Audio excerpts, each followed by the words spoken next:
All right, good morning, everybody. Thank you for being here. I know it's been a while since this group has gotten together.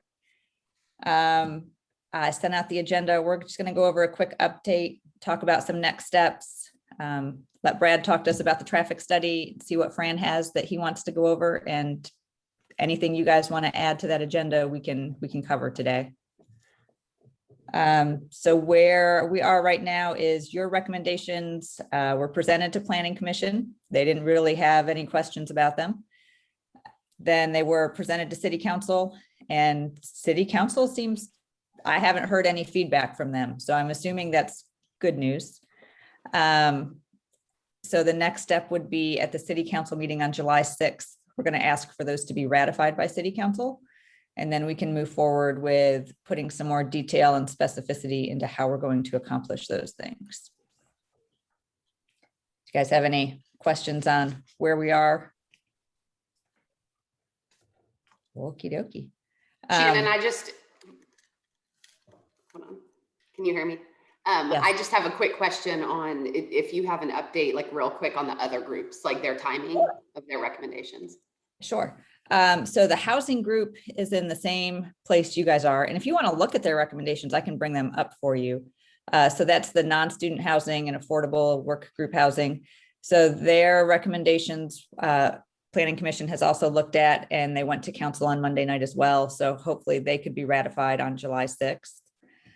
The land use group has been working on the strategic ordinance number 1, although it's been through a couple of different iterations, and what they're working on right now, well, Planning Commission is going to meet and take this back up on Monday, the 29th. I believe that's Tuesday. Changing the size of the requirement for a PD in a commercial district is one of the things they're looking at, and then taking out the right to do residential housing in a commercial district. So that's what the land use group is doing. The business and economic group, they, I think, have finalized their recommendations. I'm writing them up today. And so they will go to Planning Commission and City Council in July, for the Planning Commission's July 12th meeting, I believe it is, and then City Council after that. And the university group met and we're finalizing their recommendations, and those should also be set to go to Planning Commission and Council and be ratified, I think, on August 2nd, if everything goes smoothly. So that's where everybody's kind of getting to the same spot where you guys are. You guys had a head start. But our next steps are really figuring out, now we have the general direction we want to move in, and we have the blessing of City Council and everybody involved. The implementation committee has looked at these, staff has looked at these by now. How do you guys want to move forward? So Fran and I have had some discussions about this, but we really want to know from you guys, do you want to keep this group together and keep working on more detailed suggestions and ordinances and policies? Do you feel like, hey, I only signed up for 3 months and we've accomplished something and I'm ready to move on to something else? Do you want to leave the group? Do you think that we need to, I mean, at this point, we can involve Cat Bus has asked to be involved.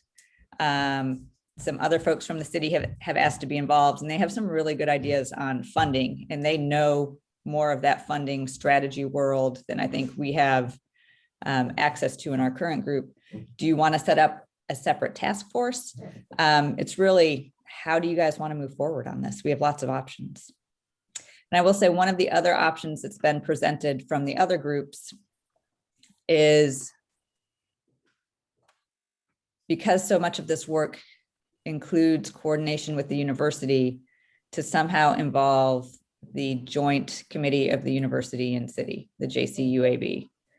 They do have they have a public safety committee, and they do have a traffic committee as well. I think, Wayne, you're on that one. Yeah, Fran is also. Okay, and Fran. So to figure out, does this go to the JC? I also don't want to create too many committees. So I haven't heard this much from you guys, but I have another work group that there's people in there that sit on 5 or 6 of the same committee. for different areas throughout the city. So I also want to be mindful of that. Is there a way we can expand that JCUAB traffic committee to maybe take some of this on? Those are some options I've heard discussed from this group and other groups, but I'd really like, I mean, this is your guys' project. How do you want to drive this forward?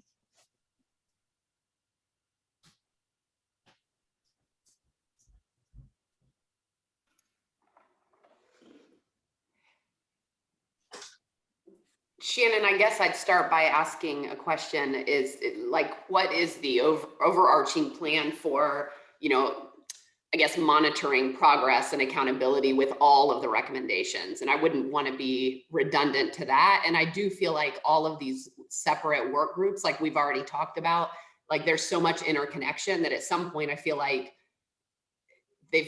I would prefer not for our little group to continue working in isolation. Like I wonder if it would make more sense to have one overarching, and maybe there already is this ClemsonNext, like monitoring progress success group or something.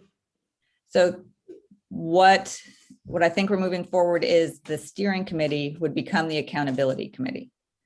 So my question to you guys then, if you want to move forward with that, hang on one second. Sorry. Summer vacation. If you guys want to move forward that way, do you want Fran and Brad are both on the accountability committee. Do you want them to be your representatives there, or do you want somebody else to be your representative there? Are you comfortable with that?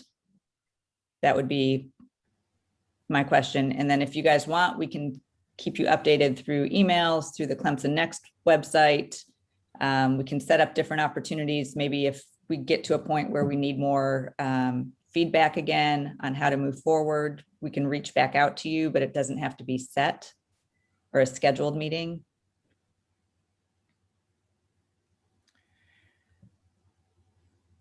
I think it's fine to have Brad and Fran to be the representatives and keep us informed of what else is going on that might affect traffic.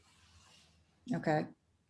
I also agree with that, Shannon. I think, I don't mind being on the committee and working, but that is no use kind of keeping stuff, already got representatives. That is no use keeping a lot of people hanging around.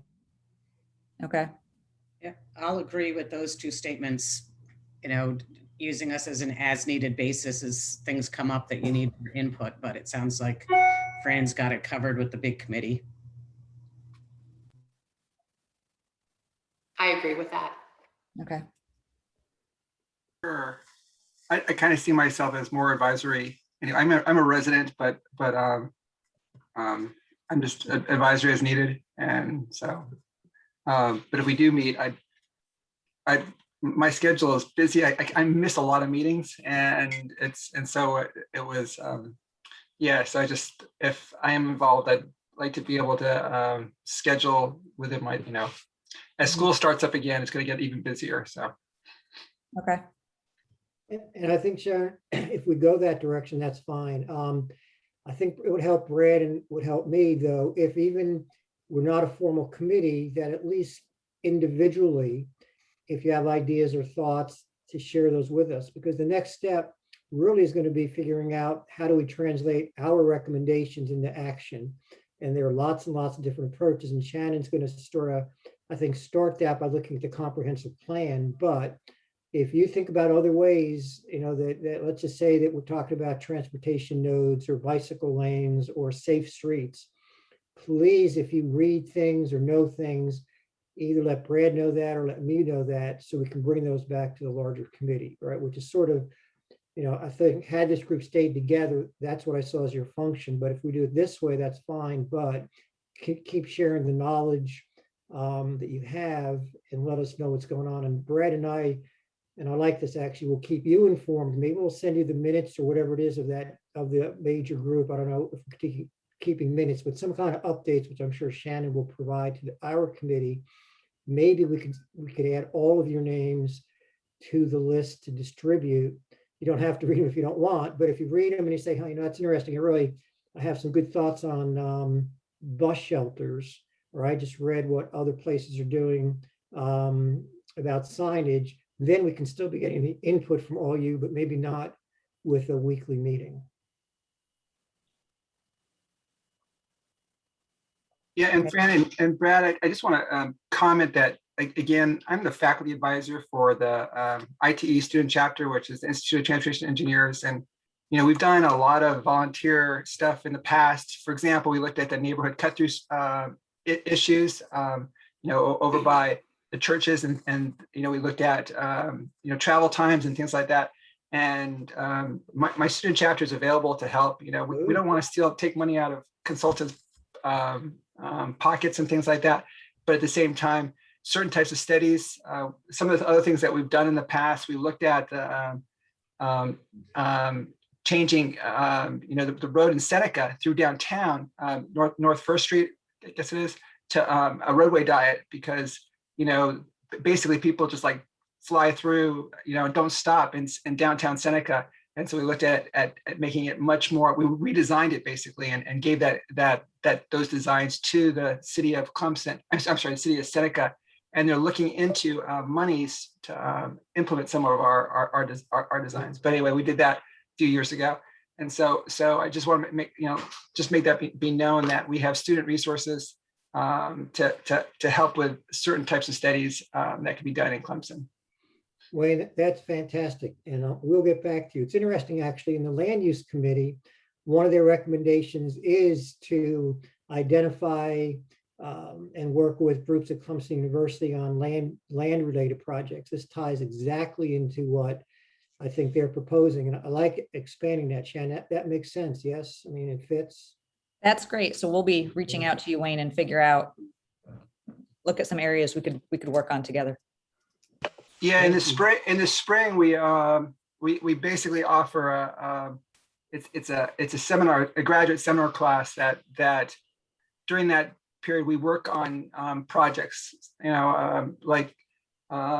This last year we worked on a safety project, but in previous years, again, we did different things. We looked at a C2 Shining Sea bikeway, a bike route across the country through the South, And so we do different things, but doing things close to home, that it's very applicable for the students. And so it's a great experience for them. And we provide free labor. So there you go. So when do you make the decisions on what projects you're going to do? When would we have to get in the queue? Yeah, it's almost up until December is when it's up to me. And so I lead, but then at the very beginning of the semester, we talk about some options to the students, say, hey, these are some things that we can do. And then we dive into them. So up until December, Todd Stedman approached me about the neighborhood cut through type stuff and the downtown redevelopment and a few years back. And we said, sure, we jumped on that. And then, so that worked pretty well. That's great. Thanks, Wayne.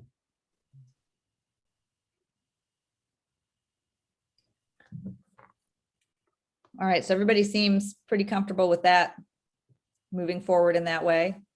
I will make sure we stay in touch with you and that you get updates from the accountability committee. Wayne will schedule something to get together and look at some different projects. Fran, do you have anything else? Besides, we were gonna maybe see if Brad had an update for us about the traffic study. Yeah. Brad, do you have anything? Yeah, I do. I got a couple updates. I'm waiting on Chip to get back. I had quite a few questions to ask him. It seems to me that they want to shrink the geographic study area, and I'm assuming that they want to just focus on 123, 93, Cherry, and Perimeter. I really don't know what that means as far as shrinking the geographic study area, but so I'm waiting on Chip to get back with me, but I am going to email the memorandum notes to everybody. That's what I'm kind of working on right now that I got from Chip yesterday. So, and there is an RFP out. I don't know when it's going to go on the table. be open up for bids. But we're still looking at a target date of September, October for the study, and they're talking like maybe we won't get anything back till next year. So, you know, if you guys look at these notes, if you have any questions, get back with me so I can let Chip know, or I can just give you his email. But not really sure what's taking so long. I'm assuming maybe funding and whatnot, but there's quite a few players involved, and everybody seems to be willing to go along with the study, which is good, including the university too. So that's the only update I have. Okay, thanks. I guess the only other thing I have, two things. One is that don't hesitate to keep in touch. And when people start asking you questions about transportation, just steer them to whatever you think is the right place to go. The other thing, maybe more important, I guess the other function I would hope you all serve would be to keep the process, the ClemsonNext process generally, and the transportation process honest. Keep coming back to council and to Shannon and saying, well, listen, we made this plan 3 months ago, 6 months ago. What are you doing? So I think, we always have had issues with translating plans into action. And so in some ways, I'm asking and hoping you would all be watchdogs, honestly, and not let that happen and not let council get away with it. And just kind of be bothersome people when it comes to this, and push us to make sure it doesn't stop with the plan. You as a group have been great. And I think what we came up with was a great step forward. But if the next step doesn't happen, it's not, doing what we want. So the final thing is Renee and Wayne and Ensley and Lisa and Bill, seriously, thank you very much. The fact that you spend so many hours, not only on the meeting, but thinking about the meeting and thinking about transportation is just what I would hope all citizens and residents would be willing to do for the city. So you really are leaders. I mean, you stepped up, and I think it's just great. I can't tell you how much I appreciate it. And I think my decision-making is better for having heard you. And I think the city's decision-making is way better because people like you sincerely are willing to spend the time that you spent on doing this. So thank you all. I would say before we wrap up, since we did have an hour book this morning, I'm just curious, like to give Fran and Brad an idea moving forward. Do you guys mind if we spent 10 minutes and I pulled up your list of recommendations and you each told them kind of what your priority was for where to start? You guys be all right with that? All right.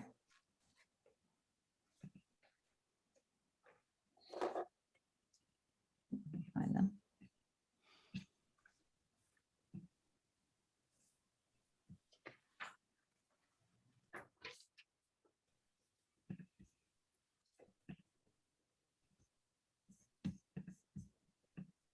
All right, here we go. So because we came up with so many more recommendations than we originally started with,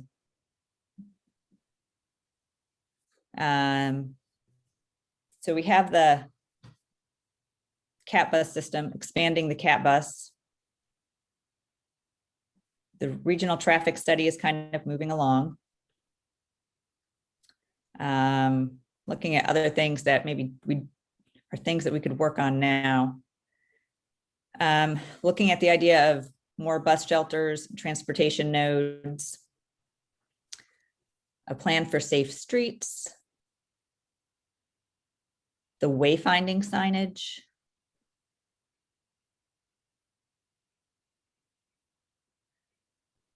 and then we've got a couple of things that we could create some tasks around, sort of to look for funding for walking and biking connections between the city and campus, adding and upgrading pedestrian and bike pathways in the neighborhoods. And I guess number 4 down there is maybe foster a culture of alternative transportation. Maybe that's more event focused. I know Green Crescent Trail has talked in the past about closing streets and having bicycle days or walking days. Maybe that one is more event focused, but what do you, I know you guys you weren't prepared to do this, but kind of first impressions or what Where would you want them to start? I mean, I feel like I'm probably not speaking from a purely objective point of view since I'm on the Friends of the Green Crescent board, but I really, I think that has recently gotten a lot of momentum, and I think that the time is right to be really moving on that. And so I think number one under expand bike and pedestrian infrastructure is something that I'd really like to see move along quickly. I think the wayfinding, I can't find where it is in the list, but I think that is something that it won't take a huge amount of time or investment and resources. So I think that's another thing that is kind of in the works already and can happen quickly. I think some of the things on this list, there's just a certain waiting period that something else has to happen before the thing on the list can happen. So that's what I'd like to see happen first. I'm going to agree. For my priorities, I would say under the expand bike and pedestrian, number 1 and number 3. And I don't have any dog in the fight with Green Crescent Trail, but I do like to walk and I like to go downtown. And it's amazing how many people I know that won't go downtown because of the traffic. But I think if we had walkways and pedestrians and bike access, we would return to downtown.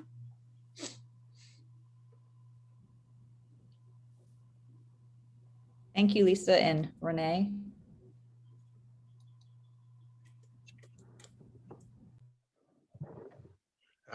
This is Bill. I agree with about the pedestrian and bikeways. I think that's a good starting point.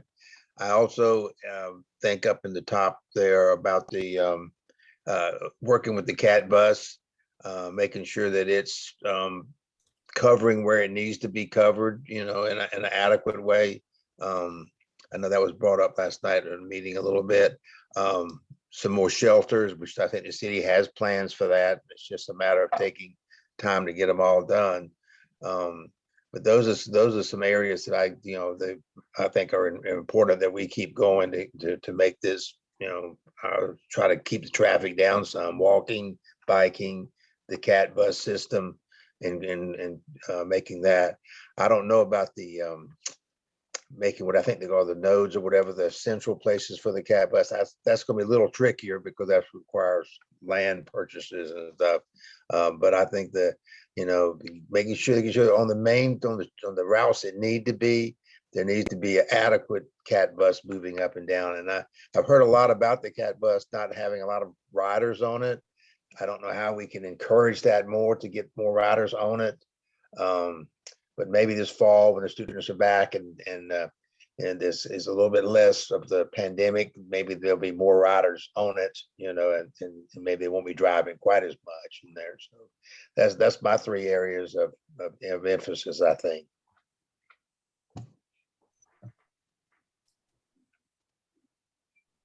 There doesn't necessarily have to be a lot of people on the bus. If there's 10 people on the bus, that's 10 cars that aren't running up and down the street.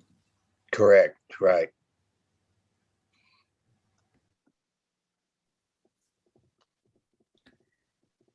And so share your ideas for priorities.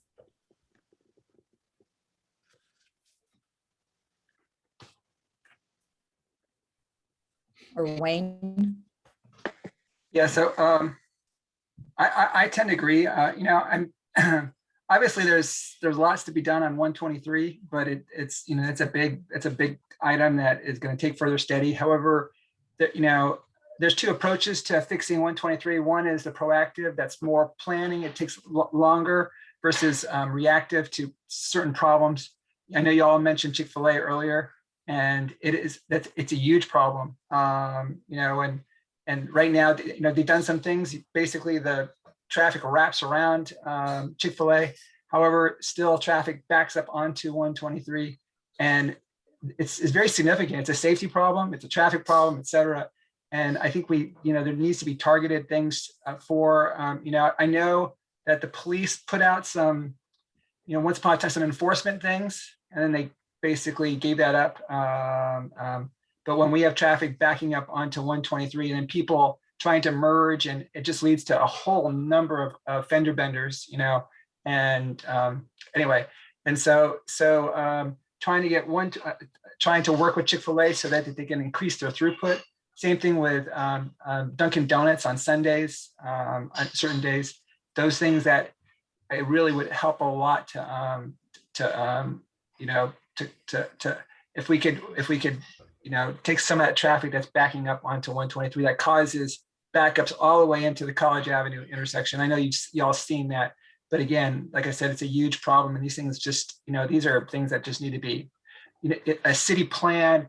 I mean, that's a long time, and I don't think it's going to help it very much. These are things that have to be targeted, and maybe it's going to fix itself a little bit because of COVID, with more people using the restaurant itself. But I know like McDonald's is going to is pushing much more drive-through, and I think we're in a new norm where there's going to be a lot more drive-through. And so anyway, those are my.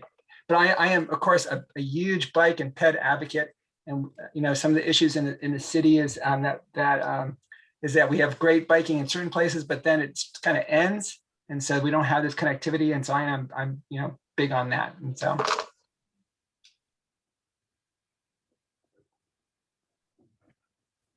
Thank you, Wayne. Ensley, do you have anything you want to share with us?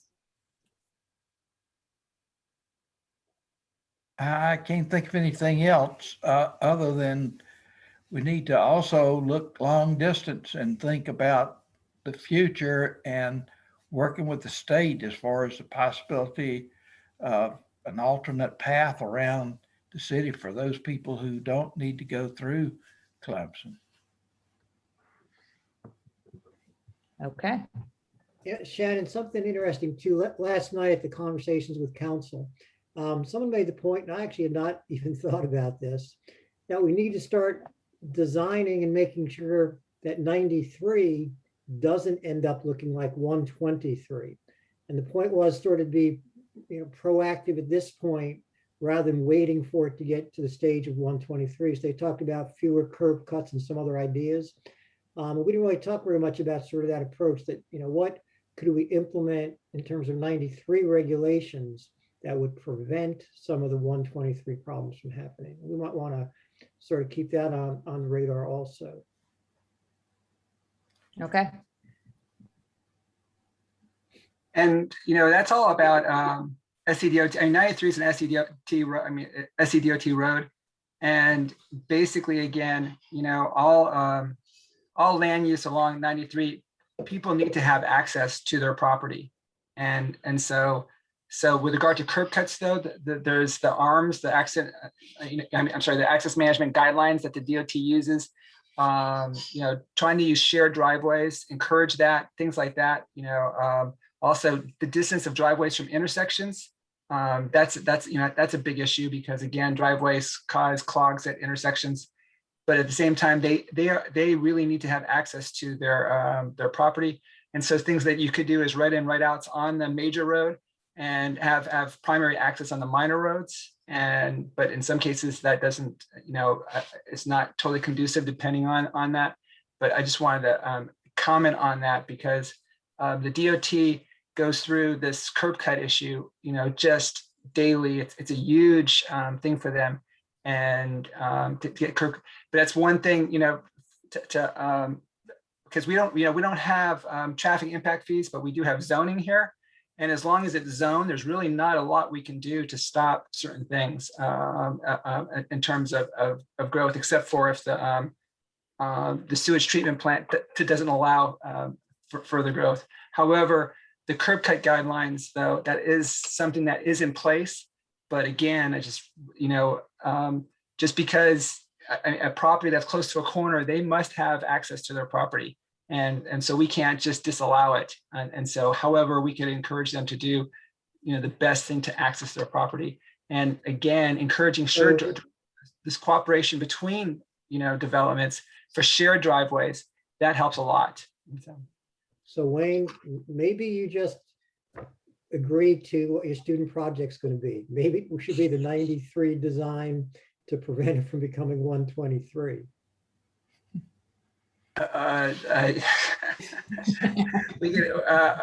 We could, and one of the things that I do, one of the classes I teach is travel demand forecasting. And so And what we've done in the past is we've created a whole entire model. So we have a computer model of Clemson. I'm not volunteering that model because it'll take a lot to do to really make it much more accurate. However, and this is something that hopefully the consultants will do as well as create a computer model. But what these computer models allow us to do is do what if alternatives, development and things like that to see how traffic's going to look like, 20 years from now, 30 years from now, and along these corridors. It's not so much a curb cut thing. It's looking at more big picture traffic. But anyway, yeah, the 93 corridor, yeah, it's something that we can potentially look at closer. We've done a lot of small studies. We looked at, like, for example, Bojangles and Anderson, where they had a write-in, they had a write-in, write-out issue where even with their pork chop island and little bollards, people would still do the right-in, drive, make left turns in because it was so much faster that way. And so then we had the DOT put up bollards along the median to block people from doing that. And it helps a fair amount. However, if drivers think that this is really a bad idea, they'll drive through those bollards. That's what happened at New Spring, where the day the bollards were put up on 123, the next day they were all on the side of the road as people were driving through those plastic pylons and things like that. And so, but those are the types of things that can help access management along a road. Is trying to force right in, right out driveways and things like that is so much better than a left turn. It cuts crashes down by half, and so we've actually did a study on that. And so those sorts of things can really help. Of course, shared driveway and access on minor roads; those are all the possibilities. Hey, Wayne, that was all mentioned too with the regional traffic group about the meeting is to do right in, right out on 123. Also with the interconnecting parking lots, just a different way to kind of get drive-through traffic down to that signal there at SunTrust.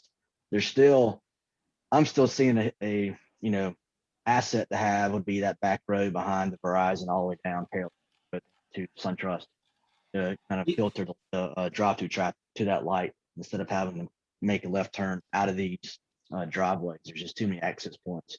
And if we don't do something about it, it's only going to get worse. I mean, we're at capacity. Go ahead. Yeah, Brad, and like I said, I'm a big proponent to shared driveways and exactly what you're talking about. The one problem with an access road behind all the developments along the railroad tracks is what's going to happen at College Avenue, where that hits College Avenue. And so it's because when people are coming out, then they're going to want to make a left turn on 123. And so they have to cut across lanes of traffic. It's really close there. And so that would have to be very carefully looked at to see how that could be done. But having access behind would be so much better from the standpoint of if we don't have to have it on 123 and behind it. I still like a pedestrian bikeway behind that and people parking it, like, for example, the church area there, having a community lot there, and have people, get out of their cars and use that corridor and make it very much, pedestrian friendly.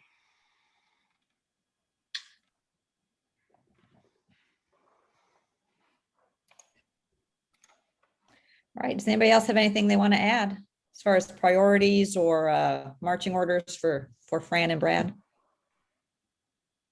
I have a comment. Am I on? You are, DeWitt. Okay. I think that road along the railroad would cause more problems than it would save. But if the railroad's willing to let us make some use of that property, why can't we arrange for the fast food places to lease their part behind their establishment and make a longer loop for their drive-throughs?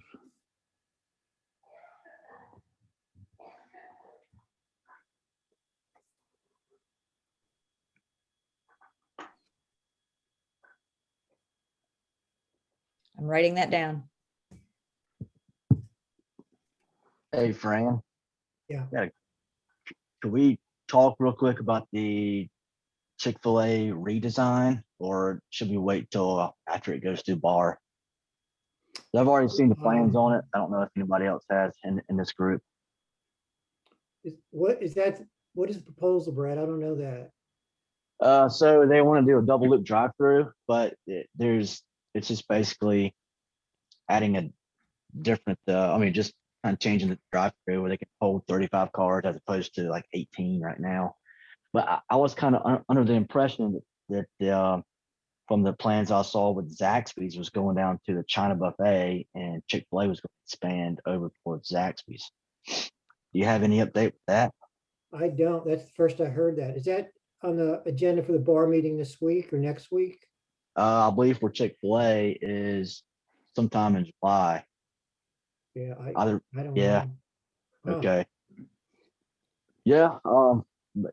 Zaxby's for that down there at the old Shoney's or the China buffet site had right in, right out, and their drive-through came around where you could actually access that signal. You're actually forced to go out at that signal there. So that's what I was kind of a little bit confused on. And I see the Chick-fil-A redesign. It doesn't show Zaxby's moving. It still shows them right there. And then Chick-fil-A is going to have a double lane drive-through. I'm just kind of curious how all that's going to work. See, traffic engineer even looked at that yet. Yeah, I don't know. That's interesting. Okay, yeah, I got plans. I didn't know if you've seen them or not. But a lot of Yeah. questions here. All right, man. What are we doing to change design standards so that new fast food places aren't built that have the same problems? So I think right now you just don't have enough land. I mean, look at Dunkin'. There's just not enough capacity to expand their drive-through. So Unless you what if, take out a lot of parking. What if Bill's Burgers buys a lot that's too small and wants to build on it? Can we stop them right now? I would think, that's actually a good question.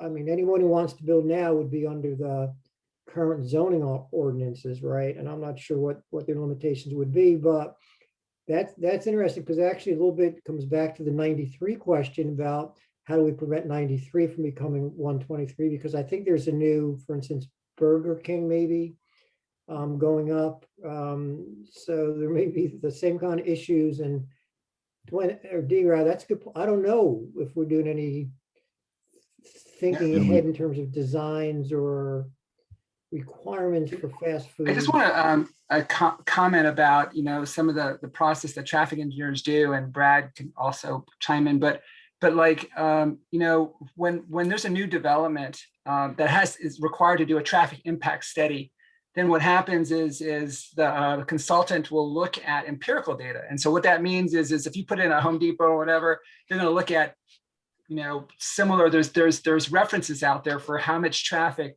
a certain size Home Depot would generate. Same thing with fast food restaurants. The reason why I bring that up is that all fast food restaurants are thrown into one pool of how much traffic they generate.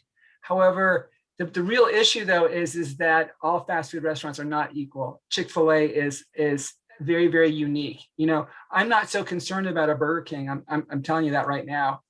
Burger King is going to generate some traffic, but nothing on the level of Chick-fil-A. Chick-fil-A is super unique because of the demand for Chick-fil-A. And to me, it's mind-boggling because Chick-fil-A has been around a long time. And while the Jack in the Boxes have been around for a long time, McDonald's, they are nowhere near the level of demand for, drive-through traffic as Chick-fil-A is. And so when we're talking about, Bill's Burgers or whatever, it's probably not a problem. They all add up to traffic problem, but a drive-through problem, that's a whole nother story. And so the drive-through, these things have got to be looked at closely on a case-by-case basis. But if we do put in something like a Whataburger, for example, well, now Whataburger, we know that Whataburger is really big in Texas or whatever. Now that could bring something that's very unique here. And we have to take those on a case-by-case basis. So there's not one process that fits all. We have to look at, certain individual. Quick Trip, for example, is very, is high demand. we put a Buc-ee's, which we're doing right now, I think on 21. If you know what Buc-ee's is, if you don't, on either side of Texas, this is the most unique, look at a Quick Trip on steroid with 100 pumps, and it's a big shopping center basically. And so these are things that are very unique that have to be on a case by case.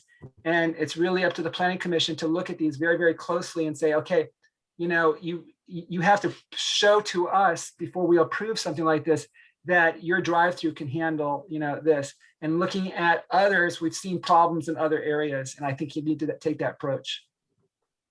So Wayne, I have to tell you how impressed I am with your fast food knowledge. You're encyclopedic. Wait. Yeah, well, and it's not like So I'm muted, but I actually refuse to eat at Chick-fil-A because of their traffic. It's, you know, and I use Chick-fil-A almost daily as an example in my traffic engineering classes on how land use can really cause some serious problems along traffic, I mean, along corridors, you know.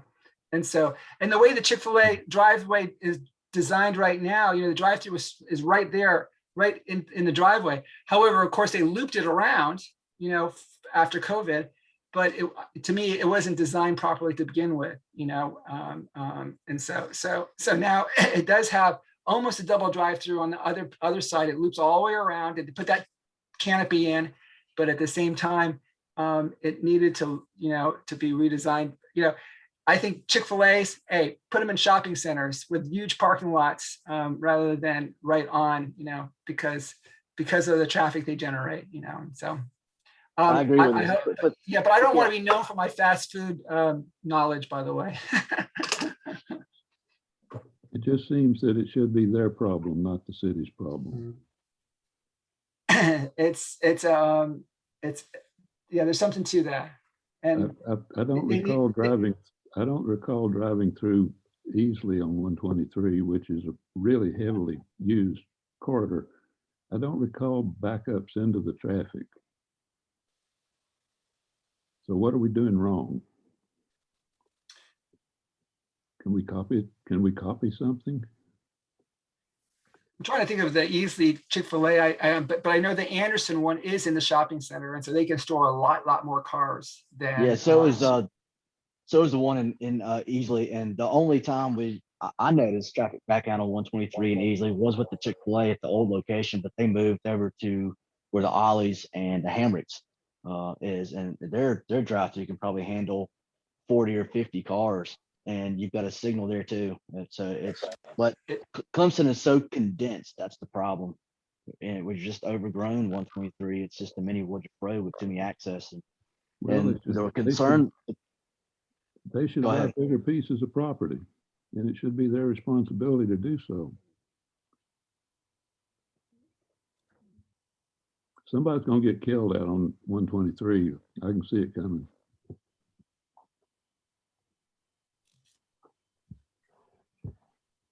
The amount of fender benders is mind-boggling because of Chick-fil-A. And yeah, they all add up every so often. There's going to be something more serious. And so.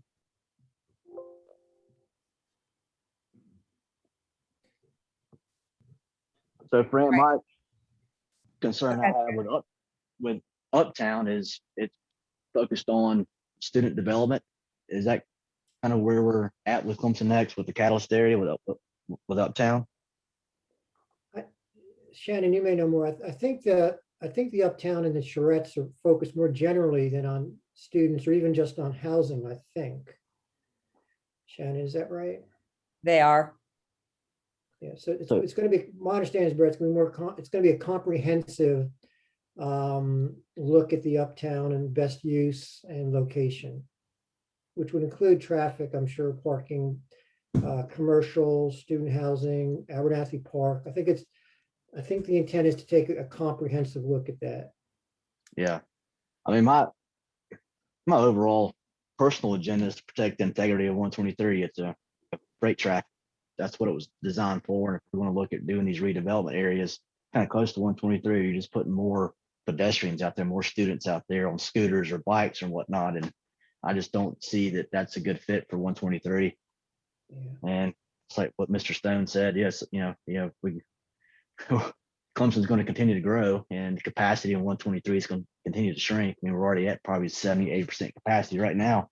And if we continue to build more student housing, or some of it is focused on student housing in the uptown area, you're just going to put more pedestrians walking or skateboarding or biking or whatever. And, 123 wasn't designed for that. Yeah. So, it's my concern about pedestrians getting hit. It's just not, it's just So, so Brad, not to take too much time, but why, and this is sort of what I think Dee just asked too, why is 123 easily not as doesn't seem as busy as our 123? What's different about 123 through Easley? More lights? What is? I think you have bigger, bigger lots.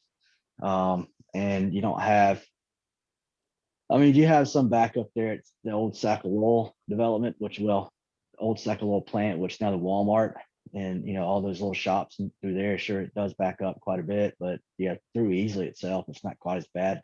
I just don't think you have all the congestion going through from A to B like you do Clemson. There's so many people that travel from Mo County to Anderson, and I'll be kind of surprised that we don't have majority of our traffic coming from Anderson that live in Oconee or vice versa. I just want to chime in that it only takes, just a few developments to make something that looks pretty good really, really bad. And so, if you look at, like I said, if we remove Chick-fil-A, it would move a lot better. The other thing though is we just have one heck of an intersection that right in the middle that causes a lot of traffic backup. One College Avenue and 123 is a super busy intersection that is just oversaturated. And so it causes those backups. Easily doesn't have that one really super bad intersection that we have, and along their corridor. And so anyway.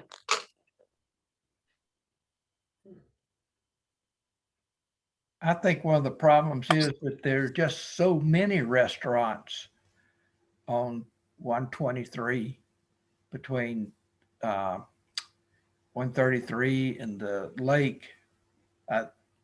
There's so many of them that's what also makes it a problem. I do agree because of the density of curb cuts that we have. Whereas all the access points. Yeah, the number of access points is really problematic, and they all cause issues with each other if they're busy at the same time, which they tend to be. Lunchtime and the peak hours, and you combine that with background traffic, and so it's not rocket science actually. It's yeah.